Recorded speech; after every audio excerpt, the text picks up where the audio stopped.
If you want to support our podcast financially, please visit patreon.com/IIMBSB.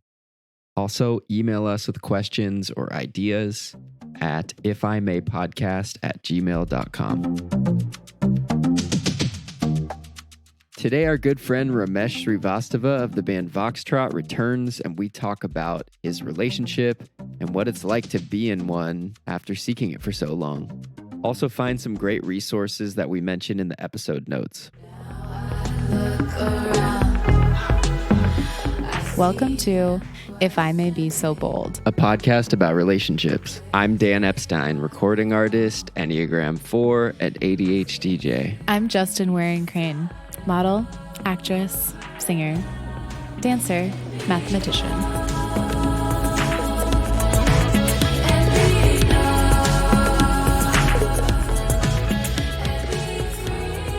So I guess what I want to talk to you about is romance and relationships, because I've only known you as a single person.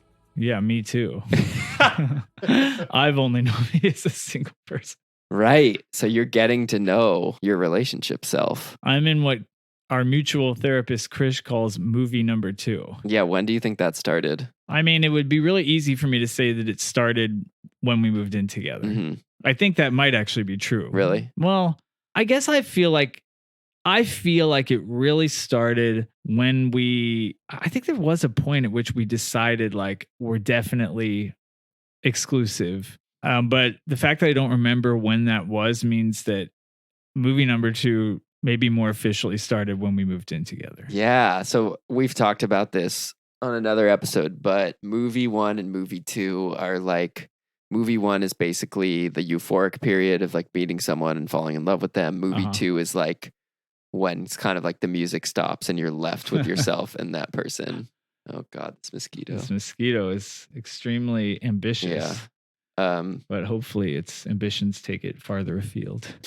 We'll see what happens. So yeah, and I'm in movie 2 also. And my period, I don't know if you experienced this, but like I went through kind of a gradual grieving period of movie 1. And it, like sometimes I feel like I'm still in it to some degree, where it's like you're just like, fuck, like I felt so contained by that experience, and like that feeling of, well, like it's crazy that I like don't have to be alone in certain ways that I was alone when I was single, and like I get to spend time with this person. Like at the end of the weekend, we're like together, and like that feels so nice, and especially when there's just like a chemical sustenance happening around movie 1. But did it feel like abrupt to you? Did it feel like sudden, or did it feel more gradual? The transfer into movie 2? Yeah. Well, for us, it actually was necessarily abrupt because we were dating long distance the whole time of movie 1. So it's like we knew that once we made the decision that we were going to rent this place together. And Ethan, for those listening who don't know, Ethan was living in New York. That's where I met him. I lived in Austin. Now we live together in a little town outside of Austin called Lockhart. So Ethan moving down there to also not just far away, but to this little town from the biggest city in America is obviously a big gesture. So we knew that we had this huge event coming. Yeah. So was definitely abrupt, but actually for me, I don't know how it was for Ethan. Once we made that decision to move in together, I actually felt much more comfortable. I know a lot of people talk about how like with the increasing of commitment or commitment made real, they kind of feel more scared than happy for a little bit or something. Right. I've heard some people are like how that kills the fun for a little bit or something. That was not the case for me. I was really, really excited to move in together, and I felt like I just felt more at ease inside. Yeah. So I think we should take a little journey, like jaunt to when I, like for a lot of our friendship, you've been seeking a partner, like a certain partner who really was like compatible with you in terms of like being like a very conscious and like to some degree spiritual, although I don't know if that's actually an important component for you. And so like you had a certain pattern with like anxious avoidance, right? Safe to say that. Yeah. But was that always the case? Like, can you kind of like set us up with your experience with love and intimacy, and like how you make sense of kind of the evolution of that led you to really wanting a partner for several years and then eventually finding someone. Yeah. So the first time that I notably fell in love was when I was 19. And this was my best friend. I lived in Glasgow at the time, and this was my best friend who was not gay. So it was highly contentious. Luckily, after the whole thing, after the drama ran its cycle, we remained friends. But anyway, I fell in love with my best friend. It was in a lot of ways unrequited, and that was very painful, but there was real love there that neither one of us could really explain. But that's the first time that I'd really felt what I would call the force of love, like the mystery of love, where I'd been in a situation where I was just friends with somebody, not even thinking of them as physically or sexually attractive. And then suddenly one day there was just something there so undeniable. And it was really crazy to me, like that love really kind of has a life of its own, like that it is its own force. And that it's kind of, you can't see it at the time, but it's, if you open yourself up to it, that it's leading you to growth. Because that experience was like very hard, especially for about 6 months to a year after the heartbreak. But I saw how it completely opened me up as a human being, and it inspired a lot of my early Voxtrot songs, and it just in general just opened me up to a deeper layer of existence as a human being. And after that, I understood why people change the course of their entire lives for love, or why people make such great works of art around love. Whereas before, I felt like I was not cynical, but I felt like I was impervious to it. I felt like I could just float around and be happy, and that I was so happy with my social life and my music, etc., that I didn't need that. And I kind of pitied other people. But then when I experienced it, I thought, wow, this is actually the most amazing thing in the world. Totally. And like, did you realize there was connection there? And then like, what happened? Did you confess or like reveal this? Definitely. Yeah. That must have been intense. It was very intense. I confessed and revealed it. And then, I mean, basically it ended up kind of blowing up my whole social world for a little bit, because we were such a tight-knit group of friends, and it was just a really dramatic situation. Fuck. Luckily, in the end, I mean, we were really young. We were 19 or 20. Sure. So in the end, a year later, everything was fine and everybody was friends again. But at the time, it was for me just like such an unforeseen, upsetting experience. Yeah, what strikes me about that is like, I guess it was just so strong and powerful that you had to do it. Like you had to make it known. Yeah, for sure. Like I don't feel like I had any choice. Like I had a choice of that. I could have gone on pretending that it wasn't there, that nothing was happening. But if I'd done that, I think I would have just stayed in the shadows, like secretly wishing that this person would be with me. And in the end, he wasn't with me anyway, but at least I like went all the way through the emotional cycle. And I think both of us grew from it. So, but it definitely established a pattern of pursuing unavailable men.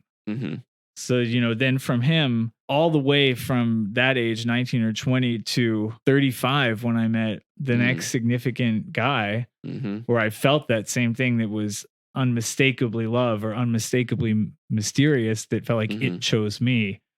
All the way until then, I was just like many scenarios of sexual relationships with guys that were not true love relationships, more like entanglements that were very emotionally charged, but also kind of always keeping with this pattern of unavailable men, even though they were, most of them, actually identifying as gay.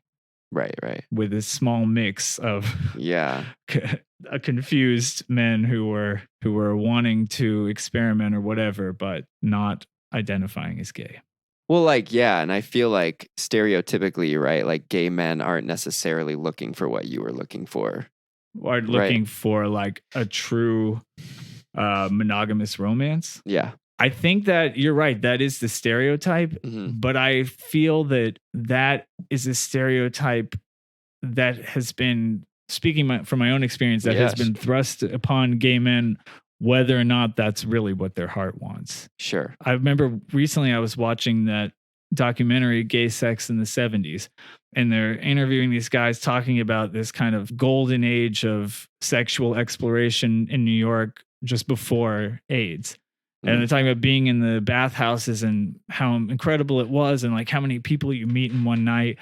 And there's one of the guys who's there with his longtime partner who he actually met in the bathhouse. But he said, in all of those times, like no matter how much fun I was having, even though I wish I could remember the exact quote, but he basically said, through all those experiences, I always knew deep down that I was looking for the one. And that's, I think, like one of the things that gets missed is that in some ways it does feel like one of the kind of trade-offs of being born gay is that you don't have to exist in this like prescribed heteronormative monogamous like set path that of course you don't have to exist in if you're straight, but is kind of auto-suggested to you, right? Yeah, right. And for a lot of gay people, especially until we had gay marriage and stuff, it wasn't only not auto-suggested, it was auto-refused. Oh, God, so it was like one of the benefits is kind of that you get to live outside of that. And in a way, like it does feel justified to enjoy some more hedonism and more freedom in general. Totally. But I think in the end, like all human beings are looking for love because I think it's just our natural state. So that's really like what the heart is longing for. And I mean, Chris, our therapist, when I've talked to him a lot about like how sometimes when people, gender or orientation, regardless of that, how they identify, when people are looking for sex, what they are actually looking for is love, is to be held, is to kind of relax into the arms of the mother or the nurturer. Yeah. But it presents as like, you think like, oh, I can get that feeling by engaging in sex with somebody. Right. Yeah. Chris calls it the mother wound. Yeah. I mean, I can think of so many examples from my life of like being consumed by an energy with someone. And it's like, I don't know. I don't really like speak about or think about love in as reverent of a way as you do. I think that is like notable about you is like you have this strong like belief or ideology around like what is the essence of love. And I mean for me, like there was just a lot of times where my anxious attachment like sprung to life and I was chasing the mother wound, I think, but just like through a dysfunctional path or something. You mean like through dating apps and stuff? I guess I'm just speaking about my attachment stuff because there was plenty of times where I was like, if I'm really taking a step back, this person I'm totally fixated on is not necessarily a good partner for me. I don't know like that I think there's that much potential, but I like can't think about anything else. Yeah. Sure. And I want that feeling of being held by them really deeply. Yeah. You know, so I don't even really know how to think about that. But as that pattern was happening where you were finding yourself drawn towards, emotionally unavailable people, I don't know, like, how are you reckoning with that? Or did it change? That's a really long period, like 15 years that you're talking about. I know, that's crazy. Did it change? Well, going back to my idea that love has a life or a mind of its own, I would say that with the next guy at age 35, or actually I think I was 36, I felt like once again, it chose me kind of so that I could learn a lesson. If I had to find a reason for that experience, I would say, and I really did like when I got together with him, it felt so magical and so predestined and completely hit me out of nowhere. Like I'd known him for 2 or 3 years already at that point. Yeah. Zero thought of romantic connection. And then one day, boom, undeniable for me and everybody around us. And I thought, this is it. I finally found my person for the rest of my life. And when it ended, what was that? I mean, like 3 months later or something. Right. It was so devastating. But from that, like, then started reading all the books about codependency and learning what that word even actually meant. And just umpteen kinds of therapy from that really caused me to get my shit together in all areas of my life, get my career reignited. So many gifts that came out of that I, of course, could not see at the time. At the time when he stopped talking to me, I just wanted to die, you know. That was intense. I remember. Yeah, you unfortunately bore witness to my absolute rock bottom. That whole situation was just so wildly specific. Yeah, but you know, yet again, it was another instance of a person who, and this is, I would say, another person who basically had never been with a man before. Right. And I always like to leave room for, you know, it's like not good to put people's sexuality or sexual orientation in a box. So it's like, I don't want to like build up this defense. Like if he hasn't been with a man before, like there's no way it can go anywhere. Yeah. Because that is like a shitty way to think about life. Yeah. And I don't, I mean, I obviously know people who are truly identify as queer or bisexual, but in this case, I do feel like the whatever family or societal shame he had around that kind of was a hindrance in its blossoming.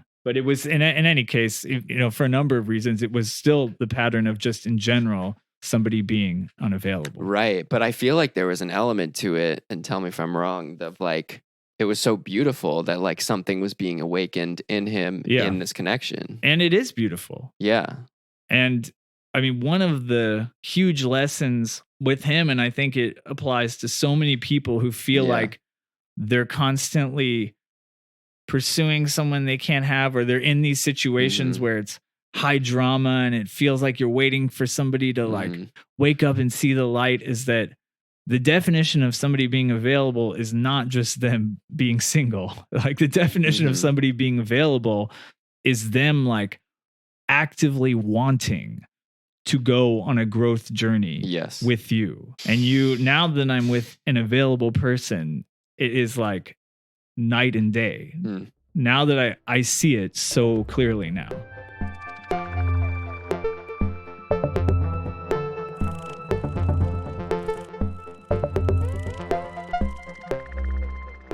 Yeah. So what would you say to someone who's like similar to you but younger, who's like has a pattern of like, I go after these people and I'm caught like being the one trying to make this happen, and I'm like kind of holding, like juggling the whole thing, and like they're kind of just eluding me? Well, first I would say that I mean, this is not an idea I came up with, but something I read somewhere in this long journey of the last however many years of my life is that pursuing unavailable people feels like something that's happening to you.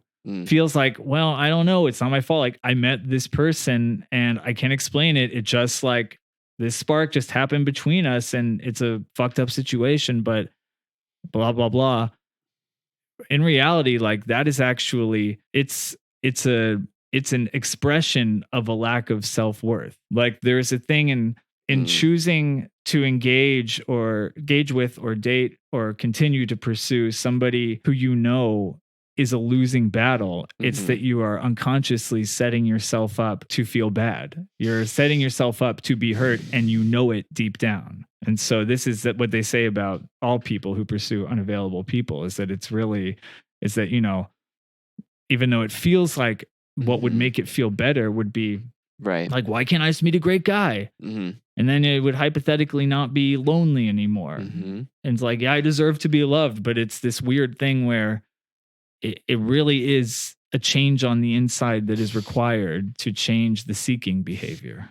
Yeah, I totally buy that. Like I noticed that in my own life. Like, and so, I don't know. It's like, I feel like I'm addicted to stress and excitement, but like there is something about having someone where you're like, they're like the apple of your eye, and it's like, it feels so real because it is familiar, I guess. And like getting sucked into it and like becoming consumed by it is just very intoxicating. But it's like, you're kind of, in a way, it's like it is a bit of a mirror to like how you were taking care of yourself, in that it's like, would your like greater self, like your whole self, like your kind of wise self, consent to putting yourself through this really stressful, like hurtful experience or not? And like for many people, the answer is yes, because we do have wounds like this that like get activated.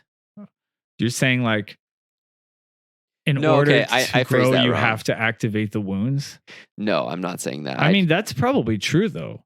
Yeah, that probably is like that. If you start relating with people, then undoubtedly it's like, yeah, that is what causes the wounds to be activated, especially romantic relationships above all, because they're the closest thing to the original infant nurture relationship. But that like the difference is that when you get to the point where the wounds get activated, but you deal with them consciously, right? And you understand that it's a wound arising in you, triggered by that person, not caused by that person. Yeah.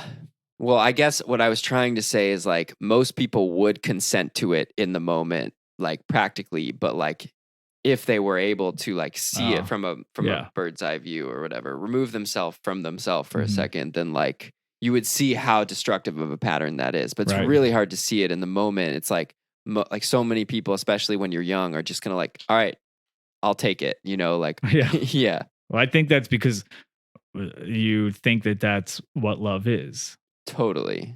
I mean, that's the popular idea, right? Yes. And so I would say it takes, I think it takes understanding your true aloneness to start relating differently. You know, like understanding this idea that even in a relationship, I mean, I don't know, because I'm only in movie 2, but not for that long. And I've never been married for decades and decades, blah, blah, blah. But like, no matter what your scenario, that you are technically always alone. And that you're developing this inner peace is kind of the most important thing. And is the thing, basically what Chris would say, like, to be ideally in a constant state of meditation, to where you're always identifying with the witness, always watching the things that are happening kind of move through you, watching your emotions move through you, but always knowing that you have this place of peace inside you that you can recenter on. Yeah. I mean, that makes me think of like that Pema Chodron book title of like The Wisdom of No Escape, in terms of like, I think we feel like we can escape ourselves through external things, like we were talking about, like sexual validation, like, you know, kind of more dysfunctional forms of intimacy. But like, it's definitely taken me being in a healthy relationship where I know my partner is not like causing dysfunction in my life. You know, like Justin, she is very like intentional and like available, spacious. She's very like caring and loving towards me. So I'm able to feel my own stuff come up and just know that this isn't about her. This is about me, even though it feels severe. Yeah. Does that make sense? So it's I'm feeling my aloneness more deeply than I ever have. Yeah. In movie 2. Yeah. Movie 2, aloneness. All right, so let's jump ahead. So now you have a partner who is interested in going on this journey, like you said. So yeah, like, you know, this is a thing you've coveted for years. Right, that's right. And you have it. Yeah, it's amazing. It's cool. It's incredible. I mean, I really do. Ethan and I always say that we really do feel like we manifested each other. Yeah.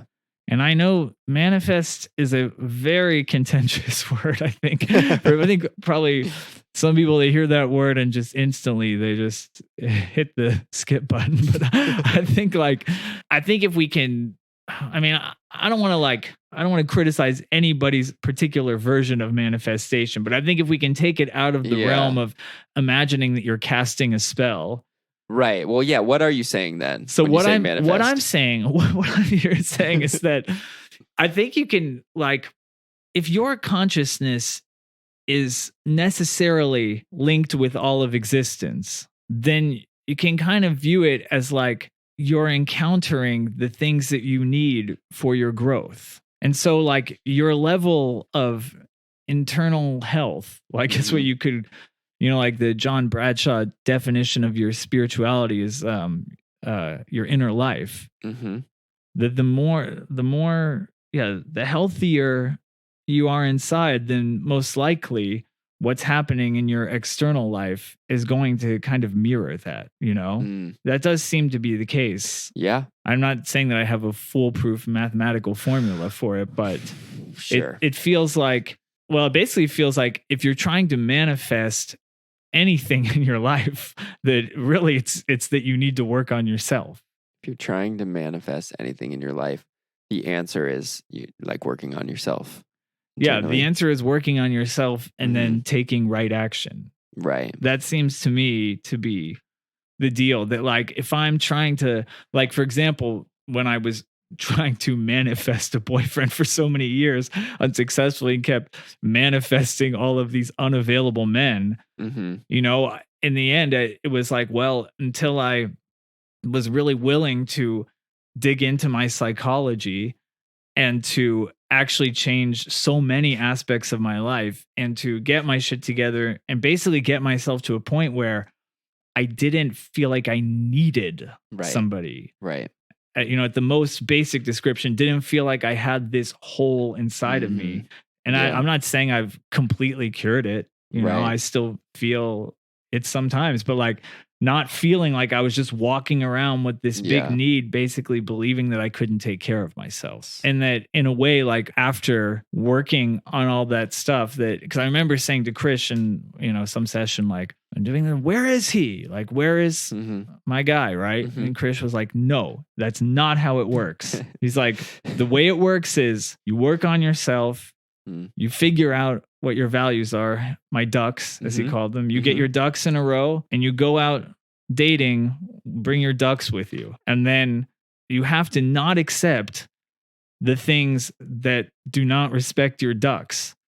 So even after I'd kind of felt like I'd worked a lot on myself and was like ready for a real relationship, I had still a number of false starts with these guys that I kept meeting who seemed so right at first, but were actually unavailable. And it would just really test my I guess my strength. I had this one guy that was like, it seemed so great at first, and just really quickly I could tell he wasn't telling me the truth, and he was trying to like kind of keep me at arm's length but didn't want to lose me, and I just kept having to say no over and over and over and over. Wow. And it hurt so much. Wow. I was so devastated. But it was really like, okay, like if my first duck is that this person has to be willing to work on stuff as it arises. The second duck being that they need to be emotionally honest. And I can't remember the third duck, but basically he failed all three ducks. But basically that even though I wanted it so badly, I wanted to like keep pursuing him and keep picking up on the little breadcrumbs that I had to say no about 4 times because he would reappear in text form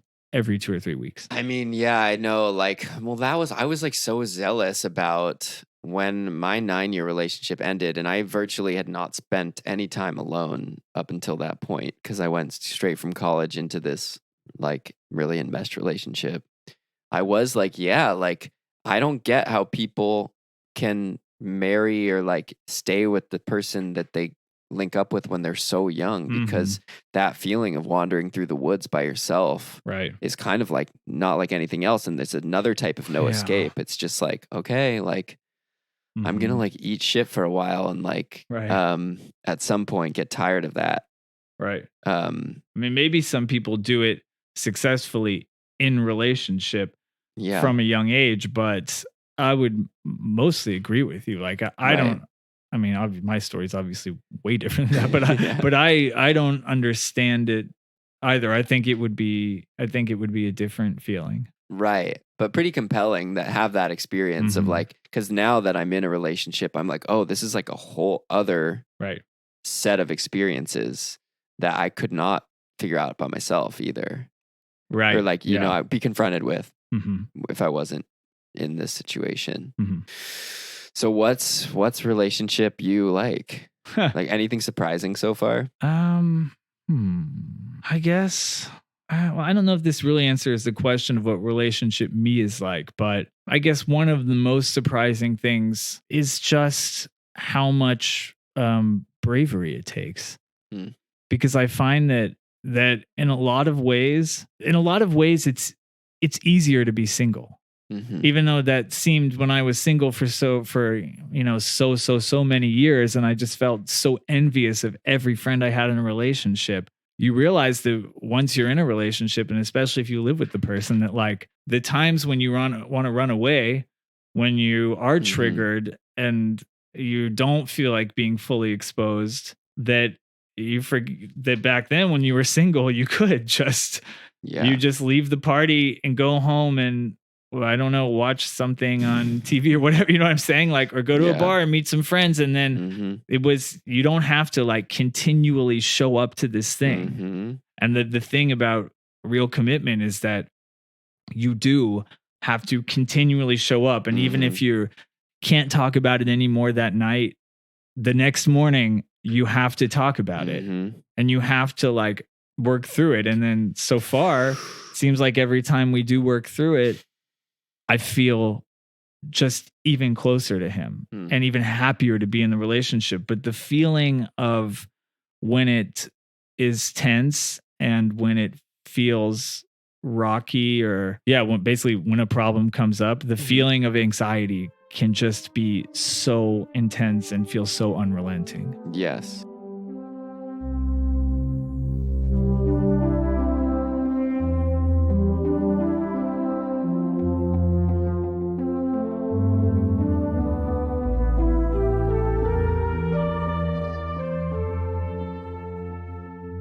I so relate to that. And it's like, yeah, and it's not like when it arises, you know, you're necessarily going to get there, like in your nervous system. You know, like I feel like you can kind of believe that that's going to happen, but like it is like, yeah, I just feel like, again, really like getting my ass kicked in a way, because it's like, I feel like Justin and I got into our relationship in a way where we're like, well, we've both been in a lot of therapy. Right. We, really know ourselves like so much more from having had these like kind of blunders in the past, and like are both totally like sharing the values like you're saying. So like, what could go wrong, you know? But then it's like when it does happen and you see like how, you know, some things are little, like some issues, conflicts are little, like, but some are like require bigger investigation of yourself. You know what I mean? They're not like short-term projects necessarily. And like this high stakes of that, of like, okay, but like this feels really high stakes. This is like a person that I thought, you know, I was totally equipped to work through this. And like in the moment, I feel not that way at all. Yeah. Well, I guess I always think of right when I first met Ethan, and one of my sessions with Krish was saying, I can't remember what issue I was having, but I was saying, yeah, like, you know, I feel like XYZ isn't really working, but like deep down, I do feel that it's like the right thing that we're supposed to make this work to try and be together. It was like very early days. And I remember him saying to me, he said, the thing is, you just don't trust love yet. He's like, see, there's you and there's Ethan, and there's the combination of you and Ethan. And it's that like, and I said, well, is it correct to think of love as a kind of impersonal bridge? And he's like, yeah, it's kind of like that. But there's the love, he was, you know, as we talked about, he says it's like being visited by the God of love. The love is there, and in his words, that the God of love demands total honesty.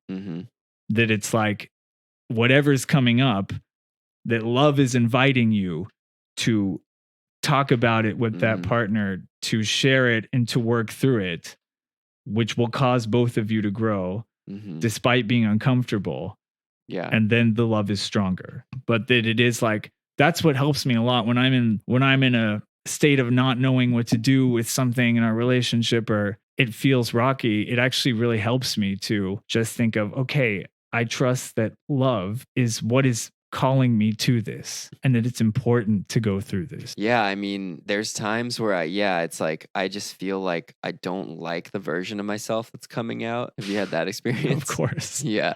Like that's what feels painful is like she's seeing something in me and it's like there's no like trickery that will get me out of it. You know what I mean? Like my old tricks, I guess, of like being people pleasing or like charming, like funny, like they don't apply at some point. Right. You know, it's like you're kind of beyond that. Yeah, no, they definitely don't apply. It's definitely like using your personality to try and make something better in an actually intimate relationship simply does not work. It's really calling you to, I mean, actually, and Ethan is so great about this because he is like such an authentic person that like he just wants me to tell him the truth. Yeah. And there's a lot of times where I want to lie. And just not like huge lies, but I want to lie a little. For sure. And even, which you can, you know, by the Enneagram definition, you can even say that charm is a form of lie. Oh, like wow. I want to lie a little to protect him or to just to smooth out the situation a little bit. And he just wants me to tell him the truth. Yeah. And it just can take a while to learn that that's real, I guess. Right. Yeah, of like, cause yeah, man, I just feel like sometimes I really don't want to say what's going on. And then every time it is kind of surprising when you do say it doesn't necessarily feel good the moment of saying it, but then you realize like, okay, like calling something out and like acknowledging what's really going on is like such a relief. I think it's the only way. Yeah. I think it just becomes more and more obvious that there just isn't room for anything in life but the truth. That at like at the truest level, no, really, like at the deepest level, not telling the truth is always a waste of time. Yeah. So I guess like I'm curious for your situation. Like with Justin, there were early stumbling blocks. Like there were early moments of like, something coming up. Of one was just me obviously having discomfort and anxiety and like avoidance, but like and like being in a funk basically, right? And not saying it, and like she called me out and was like, "What's going on?" And it was like a point of a bit of like loss of trust, where the fact that she had to be the one to like pull it out of me made her trust me a little less in that moment. And our early points of tension, like our kind of core tensions, like they have seeds were planted early on. And like they've like evolved, but they are something we still kind of work with. Yeah. Do you have like, were there certain things that seem like early on, I don't know, that you could tell, or like as it's gone on that you can tell, or kind of like, all right, when we're going to like hit a rough patch, it's usually kind of around this type of thing? I know the answer is definitely yes. Hold on, let me think of what they are. I guess one thing is this. It kind of was completely related to this, what we were talking about a second ago, which is that I kind of come from the standpoint that it's like always better to do whatever it takes to make everybody in a room feel comfortable. And so, yeah, like sometimes even when like I'm saying Ethan wants me to just tell the truth, it's like, I just want the tension to be gone. And it's like, I want him to want that too. Oh. And part of me is like, why can't why can't we just all like kind of fake it till we make it for the next 2 hours or whatever it is? Like, why can't we all just live like that? Yeah. Yeah. You're saying like he's not going to be like misrepresenting his experience. He's for the sake of like being easy breezy or people pleasing. Exactly. And yeah, and that is, I feel like that is a thing that comes up and is kind of just pretty indicative of the difference in our personalities. Yeah. So that's kind of like a bit of a version of like wanting to control your partner in some way, like them a little bit more like that. So how long have you been together now? It's funny. The way I'm talking, you'd think it'd be like 10 years. It'll be about to be a year. It's been a pretty involved year though. It's been an involved year because we were long distance for the first, 9 months of that year. So we were just, seeing each other every 3 weeks. But I do feel like, both of us, when we met, that we were both just really available. That even when, kind of every trip when we would see each other, there'd be a lot of happy parts, and there would be this like kind of difficult issues that would arise, and we'd have to work through it, and would not be pleasant. And it would happen at least one of them every trip. But we both say at the end that after it that we felt closer to each other. And I just both felt like, and I currently continue to feel that we're both so up for the challenge. Totally. That we're up for it. Like that we're just like show up to it because of, I mean, I can't speak for him, but I experienced just as, once again, this trusting the love, but just this trust in the thing itself. Yeah, I feel like that's kind of like the whole thesis of this podcast is like be with, like really choose a partner who is down for it, like who really like ultimately is going to choose the path of knowing each other more deeply and knowing yourself more deeply, as opposed to being in a power struggle, I guess. Right. You know, because it does feel like many relationships are kind of defined by a power struggle. Yeah, I think it's, I guess they would say like choosing somebody who views partnership as a path to spiritual growth, basically. And yeah, and I think also choosing somebody who, I wish I could remember the name of this guy. He's a therapist. He has a podcast. He's gay. I can't remember his name, but I hope after we finish and when you edit this that we can put a note in there. Yeah, sure. With it. Sarah, who has also been on this podcast, sent it to me and she's like, you have to listen to this guy. Cool. And he was talking about the difficulties of dating, and especially, you know, I think he's in his 50s or 60s, like lived in New York at the time when there was a lot of, you know, like pre-AIDS and during the AIDS crisis, like just a different time for gay men, and how his struggle to find a long-term romantic partner, and that he went through this long period of working on himself. And I remember him saying that what he ultimately had to do was to discover his own goodness. And that once he discovered his own goodness, that changed how he was looking for people. And I think he met his partner kind of shortly after that. But I so relate to that. With Ethan, I feel like, I mean, I still have trouble accessing my knowledge of my own goodness sometimes. But of course, when I did enough work on myself to where I could experience my own goodness, I see that Ethan is so sweet and so good to me and so supportive. And I see how that's a reflection of, you know, like you can only invite that into your life if you can discover that inside of yourself. And how like having somebody as wonderful as him in my life is I think it's only possible by kind of going on a journey of healing. So you said that first heartbreak, like, led to you writing a bunch of music. Like, this is almost kind of like a bookend. Like, have you been writing music about the relationship yet? I have, yeah. Yeah.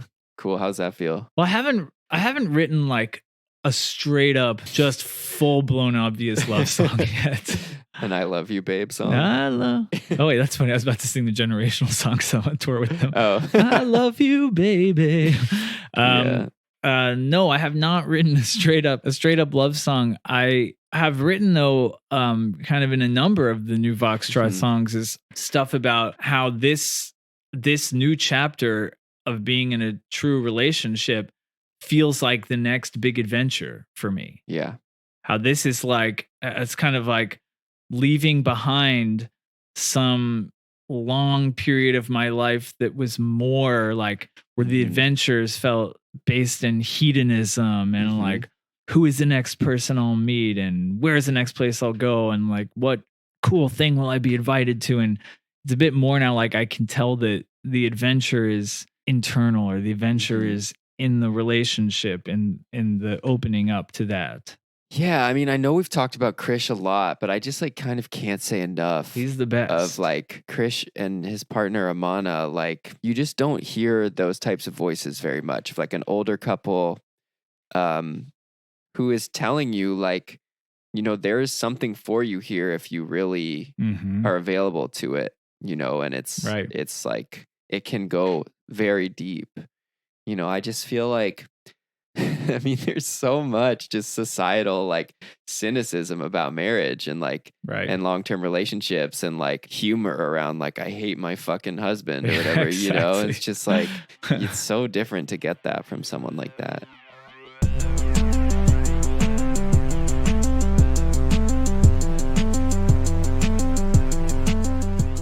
And that's our show. Thanks for joining us. Our music is by Nightlight. We self-produce this podcast, so please subscribe, rate, and review. It really helps.